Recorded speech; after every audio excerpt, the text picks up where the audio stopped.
Hi, my name is Shelly Brewster. I'm a student PT. Today, I'm going to be testing the Achilles tendon deep tendon reflex.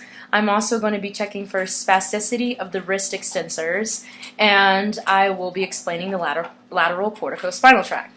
I'm going to start with testing the deep tendon reflex of the Achilles tendon. So that is checking for S1, S2. I'm going to lower the camera so that you can see Deja's foot. And here it is. So I don't have a reflex hammer, so I'm using something else, but I'm going to move her foot into neutral position, and I would tap the Achilles tendon in the back. Oh, that was pretty good for the first try. There. So I would give that a 2+, which would be normal. A 0 would be if it was absent, and a 1+ if it was just slight reflex. So, and then the numbers go on from there. I'm gonna bring the camera back up so that we can test the wrist extensors. So, for spasticity.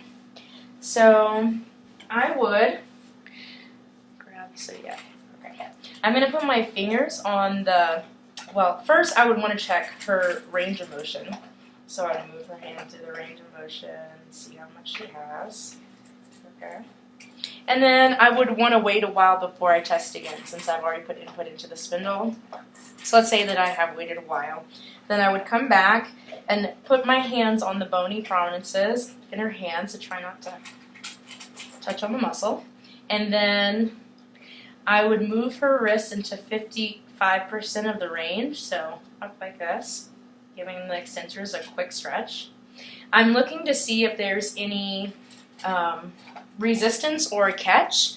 If there is resistance or a catch, that would give her a 1. If there is a catch followed by minimal resistance, that would be a 1+. And then as it increases, the numbers go up from there as well. She would be 0, which is normal because there was no resistance at all or a catch.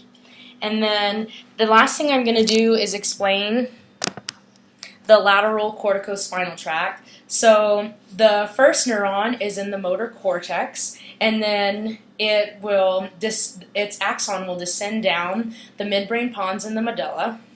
It's going to decussate in the pyramids of the medulla to the other side. It's going to continue to descend down through its tract until it synapses on a neuron in the anterior horn of the spinal cord. And so that'll be the second neuron. And then from there, it's going to go out through the ventral root to the skeletal muscle, where it'll either go to the upper extremities or lower extremities.